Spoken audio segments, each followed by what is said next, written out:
여러분, 오늘 하루는 어떠셨습니까?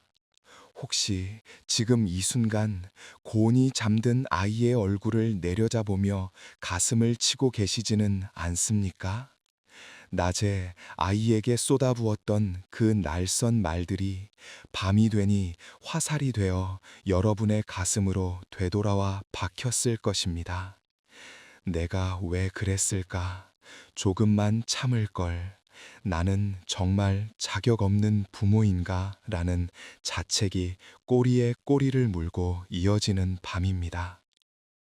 우리는 누구나 좋은 부모가 되고 싶어 합니다. 아이가 태어나던 그 순간, 내 모든 것을 다 주어도 아깝지 않다고 맹세했었지요. 하지만 현실은 참으로 냉혹합니다. 쉴 새 없이 울리는 스마트폰 알람, 책상 위에 쌓인 카드 명세서, 직장에서 받은 스트레스, 그리고 욱신거리는 허리 통증까지. 우리의 일상은 늘 팽팽하게 당겨진 활시위 같습니다.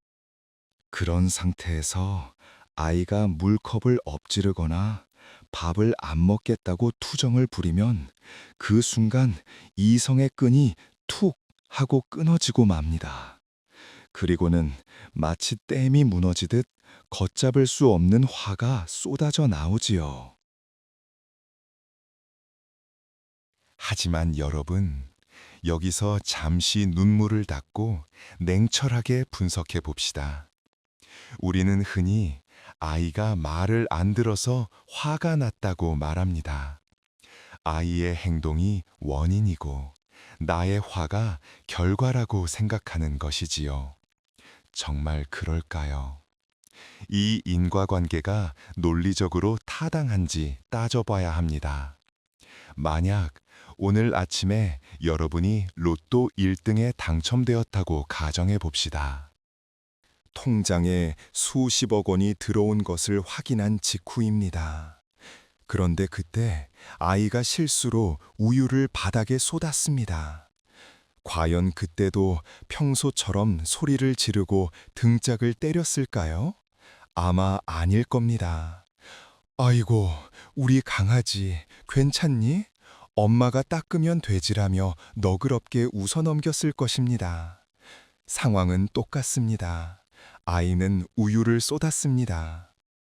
내 안에 화라는 씨앗이 심어져 있었기에 아이의 실수라는 수분을 만나 화라는 싹이 튼 것입니다. 씨앗이 없으면 아무리 물을 주어도 싹은 트지 않습니다. 법구경에는 이런 구절이 있습니다. 모든 것은 마음이 앞서가니 마음이 주인이고 마음이 짓는 것이다. 만약 나쁜 마음으로 말하고 행동하면 수레바퀴가 소 발자국을 따르듯 고통이 그를 따른다. 우리는 이 명확한 논리를 인정해야 합니다. 아이에게 화를 낸 것은 아이가 나쁜 아이라서가 아니라 내 마음의 그릇이 이미 일상의 피로와 불안으로 가득 차 있었기 때문입니다. 가득 찬 물잔은 아주 작은 흔들림에도 넘쳐 흐르는 법입니다. 여러분이 나쁜 사람이라서가 아닙니다. 단지 여러분의 마음 그릇이 여유 공간 없이 꽉 차 있었을 뿐입니다. 오늘 우리가 마주해야 할 첫 번째 진실은 바로 이것입니다. 아이가 나를 화나게 했다는 핑계 뒤에 숨지 않고 내 안에 화약고가 폭발할 준비가 되어 있었다는 사실을 직시하는 것. 이 냉철한 인정이 없으면 우리는 내일 또다시 아이에게 소리를 지르고 밤마다 똑같은 후회를 반복하는 고통의 수레바퀴에서 벗어날 수 없습니다. 자, 그렇다면 도대체 내 안에 무엇이 쌓여 있었기에 이토록 쉽게 폭발해버린 걸까요? 우리는 그 정체를 조금 더 깊이 들여다보아야 합니다. 우리는 흔히 화가 폭발하는 순간을 뚜껑이 열린다고 표현합니다. 그런데 곰곰이 생각해 보십시오. 뚜껑이 열리려면 그 안에 끓어오르는 무언가가 있어야 하고 그 압력을 억지로 누르고 있던 뚜껑이 존재해야 합니다. 아이의 행동은 단지 그 뚜껑을 건드린 작은 손가락질에 불과했을지도 모릅니다. 그렇다면 우리 마음 속에서 부글부글 끓고 있던 그 뜨거운 액체의 정체는 무엇일까요? 그것은 바로 기대라는 이름의 욕심입니다. 퇴근하고 돌아오면 아이가 웃으며 반겨주고 밥을 얌전히 먹고 일찍 잠들어 주기를 바라는 나만의 시나리오가 머릿속에 완벽하게 짜여 있습니다. 이것은 마치 잘 짜인 연극 대본과도 같습니다. 그런데 아이라는 배우가 내 대본대로 연기하지 않고 갑자기 소리를 지르거나 대사를 잊어버리는 돌발 행동을 합니다. 그때 우리는 감독으로서 화가 나는 것입니다. 왜 약속된 대로 하지 않아? 라고 외치고 싶은 것이지요. 현대 사회는 우리에게 효율성과 통제를 강요합니다. 스마트폰 터치 한 번이면 배달 음식이 오고 검색 한 번이면 정답이 나오는 세상에 살고 있습니다. 내 뜻대로 통제되지 않는 것이 거의 없는 세상입니다. 그런데 유일하게 내 마음대로 되지 않는 존재가 바로 내 자식입니다. 회사에서는 엑셀 파일 정리하듯 업무를 처리할 수 있지만 아이의 감정과 행동은 엑셀표처럼 정리되지 않습니다. 우리는 이 통제 불능의 상태를 견디지 못하는 것입니다. 아이를 독립된 인격체가 아니라 내가 조종하는 대로 움직여야 하는 내 것 혹은 내 분신으로 착각하고 있기 때문입니다. 더 깊이 들어가 보면 그 화의 밑바닥에는 불안이라는 검은 그림자가 웅크리고 있습니다. 아이가 숙제를 안 하고 딴짓을 할 때 화가 치솟는 것은 단순히 숙제를 안 했기 때문이 아닙니다. 지금 이러면 나중에 학교 진도를 못 따라갈 텐데, 좋은 대학에 못 가면 이 험한 세상에서 어떻게 살지라는 부모의 앞선 걱정과 불안이 순식간에 증폭되어 화라는 형태로 튀어나오는 것입니다. 즉, 여러분은 아이의 현재를 보고 화를 내는 것이 아니라 여러분이 멋대로 상상한 아이의 비극적인 미래와 싸우고 있는 셈입니다. 자바암경에는 이런 가르침이 있습니다. 사랑하는 사람에게서 근심이 생기고 사랑하는 사람에게서 두려움이 생긴다. 사랑하는 사람에게 얽매이지 않으면 근심이 없나니 두려움이 어디에 깃들겠는가. 여기서 말하는 얽매임은 무관심하라는 뜻이 아닙니다. 내 뜻대로 아이를 뜯어 고치려는 집착, 아이를 통해 내 불안을 해소하려는 집착을 의미합니다. 아이가 밥을 늦게 먹는 것은 그저 밥을 늦게 먹는 사실일 뿐입니다. 거기에 버릇없는 아이, 나를 무시하는 아이, 커서 실패할 아이라는 꼬리표를 붙이는 것은 오로지 내 마음의 작용입니다. 있는 그대로의 아이를 보지 못하고 내가 만든 완벽한 아이의 허상을 덧씌워 놓고는 그 허상과 다르다고 화를 내고 있는 것입니다. 우리가 느껴야 할 것은 아이에 대한 배신감이 아니라 내 마음속에 도사리고 있던 이 거대한 통제 욕구와 불안을 직시하는 서늘한 깨달음이어야 합니다.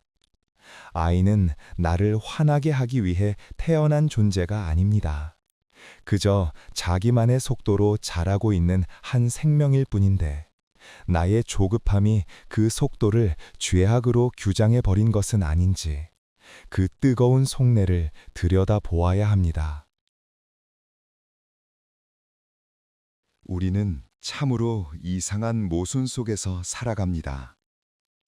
길거리에서 어깨를 부딪힌 낯선 사람에게는 죄송합니다라며 고개를 숙이고 식당 종업원이 실수를 해도 괜찮아요, 그럴 수 있죠 라며 너그럽게 웃어줍니다.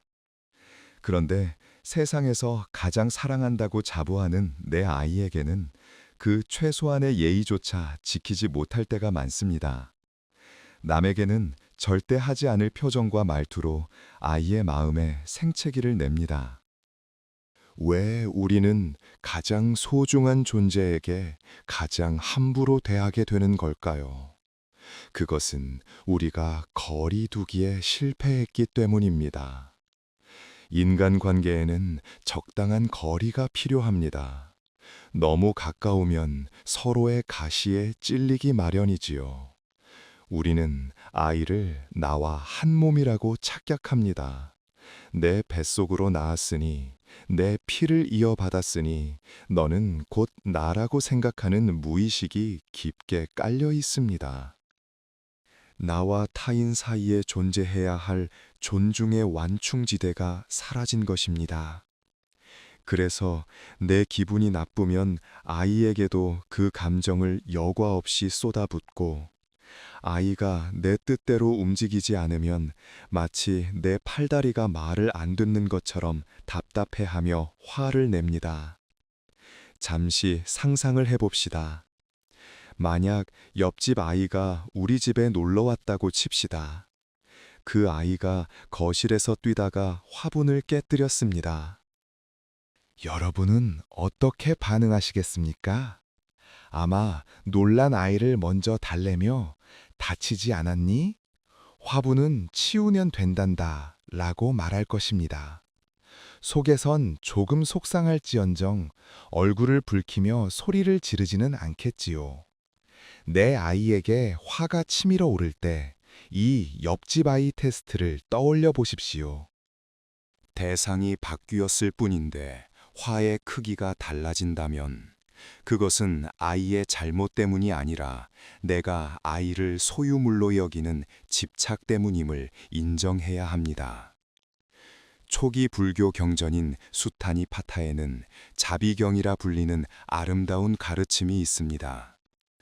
마치 어머니가 목숨을 다해 외아들을 지키듯이 살아있는 모든 것에 대해 한량없는 자비심을 내어라. 서 있는 때나 걷는 때나 앉아 있는 때나 누워 있는 때나 깨어 있는 동안에는 언제나 이 마음을 잃지 말아야 한다. 여기서 중요한 것은 모든 것이라는 표현입니다. 이 자비의 대상에는 아이뿐만 아니라 아이에게 화를 내고 돌아서서 자책하는 못난 나 자신도 포함되어야 합니다. 이것이 바로 관계 회복의 핵심 열쇠입니다. 여러분은 아이에게 화를 낸 자신이 너무 싫어서 밤마다 이불 속에서 스스로를 미워하고 괴롭혔을 것입니다. 나는 엄마 자격이 없어. 나는 구제불능이야라며 스스로를 학대하는 그 마음이 사실은 다음 날의 화를 부르는 또 다른 불씨가 됩니다. 자신을 미워하는 사람은 타인을 너그럽게 대할 여유가 없습니다. 내 마음이 지옥인데 어떻게 아이에게 천국의 미소를 보여줄 수 있겠습니까? 아이에게 화를 낸 자신을 용서하지 못하면 그 죄책감은 예민함으로 변질되어 또다시 아이의 사소한 실수에 폭발하게 만듭니다. 이것이 바로 끊어내야 할 악순환의 고리입니다. 아이는 부모의 뒷모습을 보고 자란다고 합니다. 스스로를 사랑하고 아끼는 부모의 모습에서 아이는 안정감을 느낍니다. 반면 죄책감에 시달리며 전전긍긍하는 부모의 불안한 눈빛은 아이에게 고스란히 전염됩니다. 우리는 아이라는 귀한 손님을 잠시 맡아 기르는 여관 주인과도 같습니다. 언젠가 아이는 성장하여 제 갈 길을 떠날 것입니다. 손님은 내 마음대로 조종할 수 있는 대상이 아닙니다. 그저 머무는 동안 따뜻한 밥 한 끼 먹이고 편안한 잠자리를 제공하며 떠날 때 웃으며 배웅해주는 것이 주인의 역할입니다. 이 손님이라는 적당한 거리감을 유지할 때 비로소 감정의 소용돌이에 휘말리지 않고 아이를 있는 그대로 바라볼 수 있는 지혜의 눈이 뜹니다. 하지만 머리로는 알겠는데 가슴이 따라주지 않는 이 답답함은 여전히 우리를 짓누르고 있습니다. 마음이 괴로운 것은 우리가 무언가를 꽉 쥐고 놓지 않기 때문입니다. 선가에는 방하착이라는 말이 있습니다. 문자 그대로 해석하면 내려놓으라는 뜻입니다. 우리는 흔히 이 말을 욕심을 버리라는 뜻으로만 이해하지만 아이를 키우는 부모에게 이 말은 훨씬 더 절박하고 구체적인 생존의 지혜가 됩니다. 우리가 내려놓아야 할 것은 아이에 대한 사랑이 아니라 내 뜻대로 되지 않는 상황을 억지로 붙들고 있는 고집과 이미 지나간 일에 매달려 스스로를 괴롭히는 집착입니다. 화가 치밀어 오르는 순간을 가만히 들여다보십시오.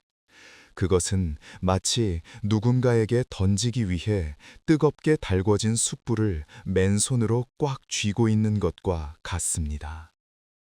아이에게 소리를 지르고 화를 내는 것은 그 숯불을 아이에게 던지는 행위입니다.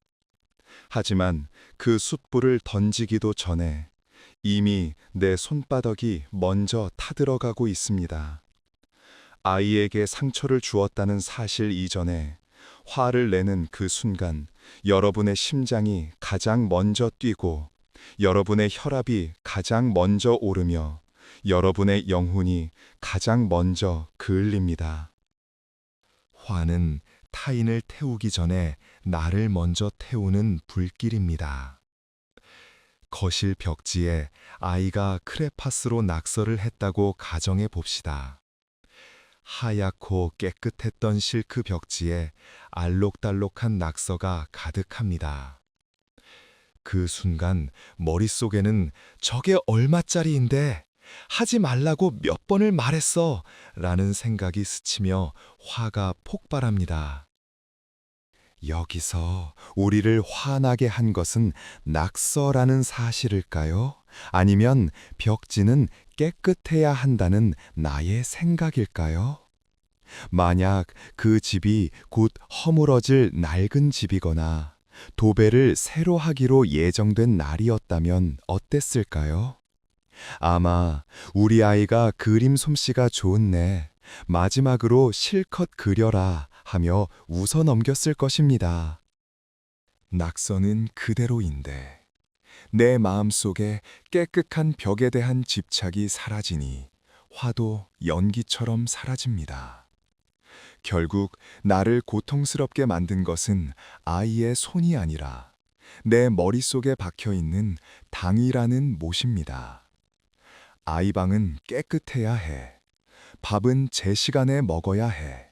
잠은 일찍 자야 해 라는 수많은 규칙들이 지켜지지 않을 때마다 우리는 스스로 숯불을 집어듭니다. 물론 아이를 방치하라는 뜻이 아닙니다. 훈육은 필요합니다. 하지만 훈육과 화풀이는 엄연히 다릅니다. 훈육은 차가운 머리로 아이에게 올바른 길을 안내하는 것이고, 화풀이는 내 뜻대로 되지 않는 답답함을 아이에게 배설하는 것입니다. 방아착은 바로 이 내 뜻대로 되어야 한다는 그 무거운 마음의 짐을 툭 하고 바닥에 내려놓는 것입니다. 중국 당나라의 조주 선사는 내려놓을 수 없다면 짊어지고 가라고 했습니다. 이 말은 역설적으로 짊어지고 가는 것이 너무나 무겁고 고통스럽다는 것을 깨닫는 순간 우리는 시키지 않아도 저절로 짐을 내려놓게 된다는 뜻을 품고 있습니다. 지금 여러분의 어깨를 짓누르고 있는 그 화와 짜증, 죄책감이라는 짐이 얼마나 무거운지 뼈저리게 느껴야 합니다. 그래야 비로소 꽉 쥐고 있던 주먹을 펴고 그 뜨거운 숯불을 바닥에 떨어뜨릴 수 있습니다. 아이가 밥을 안 먹고 딴청을 피울 때 왜 안 먹어? 라고 소리치며 숟가락을 뺏기 전에 잠시 멈추고 내 마음을 보십시오. 아이가 밥을 잘 먹어야 건강하다는 사랑에서 시작된 마음이 어느새 내 시간 계획대로 움직여야 한다는 통제욕으로 변질되어 있지는 않습니까? 그 통제욕을 내려놓는 순간 아이의 투정은 나를 공격하는 화살이 아니라 배가 고프지 않거나 관심이 필요한 아이의 작은 신호로 보이기 시작할 것입니다. 상황은 변하지 않았지만 내가 쥔 것을 놓는 순간 지옥이 일상으로 돌아오는 기적을 맛보게 됩니다. 하지만 수십 년간 쥐고 살아온 이 습관을 하루아침에 놓기란 결코 쉬운 일이 아닙니다. 머리로는 알겠습니다. 아이는 내 소유물이 아니고 화는 내 기대가 무너져서 생기는 것이며 이것을 내려놓아야 한다는 이치를 말입니다. 하지만 현실은 이론처럼 우아하지 않습니다. 퇴근 후 파김치가 되어 돌아왔는데 거실 바닥에 레고 블럭이 어지럽게 흩어져 있고 하필이면 그 뾰족한 블럭을 맨발로 밟았을 때 머릿속의 고상한 깨달음은 순식간에 증발해버립니다. 도대체 몇 번을 말해야 알아듣니? 라는 고함이 반사적으로 튀어나오지요. 이것은 여러분의 수양이 부족해서가 아니라 우리의 뇌가 습관대로 반응하도록 설계되어 있기 때문입니다. 그래서 우리에게는 찰나의 순간에 작동시킬 수 있는 구체적인 비상제동장치가 필요합니다. 화가 머리끝까지 치솟아 입 밖으로 터져 나오기 직전 딱 3초의 틈을 만드는 연습입니다. 이것은 마치 유튜브 영상을 보다가 잠시 일시 정지 버튼을 누르는 것과 같습니다. 상황은 그대로 멈춰두고 내 마음의 호흡만 가다듬는 것입니다. 가장 먼저 실천할 수 있는 방법은 심호흡입니다. 너무나 뻔한 이야기 같지만 화가 날 때 제대로 숨을 쉬는 사람은 거의 없습니다. 화가 나면 우리는 본능적으로 숨을 멈추거나 헐떡거립니다. 아이가 떼를 쓰거나 사고를 친 순간 입을 열어 소리를 지르는 대신 코로 깊게 숨을 들이마십시오. 그리고 속으로 하나, 둘, 셋을 셉니다. 이 짧은 3초가 뇌의 편도체에서 끓어오르는 감정의 불길이 이성적인 전두엽으로 옮겨가는 시간을 벌어줍니다. 거친 파도가 둑을 넘기 전에 잠시 물길을 돌리는 것입니다. 그 다음 단계는 내 감정에 이름표를 붙이는 것입니다. 초기 불교의 수행법인 사념처에서는 자신의 마음 상태를 있는 그대로 알아차리는 것을 강조합니다. 화가 날 때 나는 화가 났다라고 생각하면 내가 곧 화 덩어리가 되어버립니다.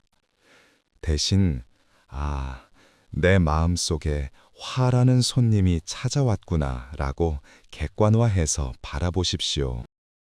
마치 창밖에 지나가는 구름을 보듯이 지금 내 심장이 빨리 뛰고 있구나, 내 목소리가 커지려고 하는구나 라고 스스로에게 중계방송을 하는 것입니다. 감정을 나와 동일시하지 않고 관찰하는 순간 화는 그 기세가 한풀 꺾이게 됩니다. 대념처경에 이르기를 마음에 탐욕이 있으면 탐욕이 있다고 분명히 알고 성냄이 있으면 성냄이 있다고 분명히 알라고 했습니다. 이것은 감정을 억누르라는 뜻이 아닙니다. 억누른 감정은 언젠가 더 크게 폭발합니다. 단지 지금 화가 났다는 사실을 거울 보듯이 명징하게 인지하라는 것입니다. 엄마, 지금 화가 많이 났어. 잠깐 진정할 시간이 필요해. 라고 아이에게 솔직하게 말하고 잠시 방으로 들어가거나 화장실로 피신하는 것도 아주 훌륭한 지혜입니다. 그 짧은 격리 시간이 여러분과 아이 모두를 보호하는 방패가 됩니다. 그리고 오늘 밤부터는 잠든 아이 곁에서 참회와 사랑의 의식을 치러 보십시오. 낮에 아이에게 쏟아부었던 모진 말들이 가시처럼 박혀 있다면 잠든 아이의 손을 잡고 조용히 속삭이십시오. 미안하다는 말로 죄책감을 되새김질하기보다는 오늘도 엄마 아빠 곁에서 건강하게 자라주어서 고맙다는 감사의 말을 전하십시오. 죄책감은 과거를 파먹지만 감사는 미래를 키웁니다. 여러분의 따뜻한 체온과 목소리의 진동은 아이의 무의식 속에 깊은 안정감으로 스며들 것입니다. 마지막으로 기억해야 할 것은 이 모든 과정이 한 번에 완벽할 수 없다는 사실입니다. 우리는 로봇이 아닙니다. 내일 또 실수하고 소리를 지를 수 있습니다. 그때 좌절하며 나는 안 돼 라고 포기하지 마십시오.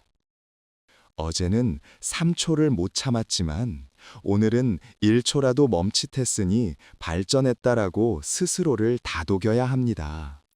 아이를 키우는 것은 아이를 성장시키는 과정이기도 하지만 부모인 내가 매일 조금씩 다듬어지는 수행의 과정이기도 합니다. 넘어진 자리에서 다시 일어나 먼지를 털고 다시 아이의 눈을 바라보는 그 용기가 바로 부모의 사랑입니다. 아이를 키운다는 것은 잊고 지냈던 내면의 미성숙한 어린아이를 다시 만나는 과정과도 같습니다. 아이가 떼를 쓰고 소리를 지를 때 내 안에 깊은 곳에 숨어 있던 그 어린아이가 함께 튀어나와 나도 힘들단 말이야 라고 비명을 지르는 것이지요. 그러니 부디 자신을 너무 가혹하게 몰아세우지 마십시오. 여러분은 지금 단순히 아이를 양육하는 것이 아니라 아이라는 거울을 통해 나 자신을 비추어 보고 다듬어지지 않은 내 모난 부분을 둥글게 깎아나가는 치열한 수행의 길을 걷고 있는 것입니다. 우리는 흔히 평온하고 고요한 산사나 조용한 기도실에서만 마음의 평화를 얻을 수 있다고 착각합니다. 하지만 진정한 수행터는 바로 전쟁터 같은 여러분의 거실과 부엌입니다. 아이가 밥알을 흘리고 형제끼리 싸우고 숙제를 안 하겠다고 버티는 그 소란스럽고 정신없는 현장이야말로 내 마음의 근육을 단련시킬 수 있는 가장 훌륭한 도량입니다. 아무런 자극이 없는 것에서 평온한 척하는 것은 누구나 할 수 있습니다. 하지만 끊임없이 나를 흔들어대는 아이라는 존재 앞에서도 평정심을 유지하려고 애쓰는 그 순간, 여러분의 영혼은 한 뼘 더 깊어지고 단단해집니다. 유마경에는 이런 구절이 나옵니다. 고원의 메마른 육지에는 연꽃이 피지 않고 낮고 축축한 진흙탄에서만 연꽃이 피어난다. 이 말씀은 우리네 육아 현실에 더할 나위 없는 위로와 통찰을 줍니다. 아이에게 화를 내고 돌아서서 후회하고 지지고 볶는 그 구질구질하고 진흙탕 같은 일상이 없다면 부모의 사랑이라는 고귀한 연꽃은 결코 피어날 수 없다는 뜻입니다. 우리는 깨끗한 물에서만 살고 싶어 하지만 정작 꽃을 피우는 자양분은 그 지저분해 보이는 진흙 속에 다 들어 있습니다. 오늘 여러분이 아이와 부딪히며 흘린 눈물과 참아내느라 속이 타들어갔던 그 인내의 시간들이 바로 연꽃을 피우는 걸음이 됩니다. 그러니 아이를 단순히 내가 보살펴야 할 약한 존재로만 보지 마십시오. 어쩌면 아이는 내 인내심의 한계를 시험하고 나를 더 클 사람으로 만들기 위해 내 인생에 찾아온 작은 스승일지도 모릅니다. 아이가 없었다면 여러분은 자신이 이렇게 화가 많은 사람인지, 이렇게 밑바닥까지 감정을 드러낼 수 있는 사람인지 평생 모르고 살았을 것입니다. 나를 발가벗겨내 민낯을 보게 해준 아이에게 역설적이게도 우리는 감사해야 합니다.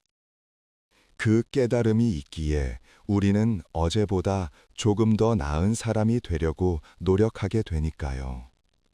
이제 글을 마치며 여러분께 한 가지 당부를 드리고 싶습니다. 완벽한 부모가 되려는 무거운 갑옷을 벗어 던지십시오. 세상에 화를 한 번도 안 내는 부모는 없습니다. 다만 화를 낸 뒤에 그것을 어떻게 수습하느냐가 다를 뿐입니다. 실수를 했다면 아이에게 정중하게 사과하십시오. 엄마가 아까는 마음이 너무 급해서 소리를 질렀어. 네가 미워서 그런 게 아니야. 미안해. 이 한마디면 충분합니다. 부모가 자신의 잘못을 인정하고 사과하는 모습을 보일 때 아이는 비로소 사람은 누구나 실수할 수 있고 그것을 바로잡을 용기가 중요하다는 살아있는 인생의 지혜를 배우게 됩니다. 오늘 밤 잠든 아이의 머리맡에서 죄책감 대신 이 말을 건네보십시오. 너는 나를 성장시키기 위해 온 귀한 손님이구나. 부족한 나를 엄마로, 아빠로 선택해 주어서 정말 고맙다. 이 마음가짐 하나면 내일 아침 아이가 또다시 우유를 쏟고 신발을 짝짝이로 신어도 픽 하고 웃어넘길 수 있는 마음의 여유가 생길 것입니다. 진흙탕 속에서도 기어이 꽃을 피워내는 연꽃처럼 소란스러운 일상 속에서도 지혜의 향기를 피워내는 여러분이 되시기를 진심으로 응원합니다. 여러분은 이미 충분히 훌륭한 부모입니다.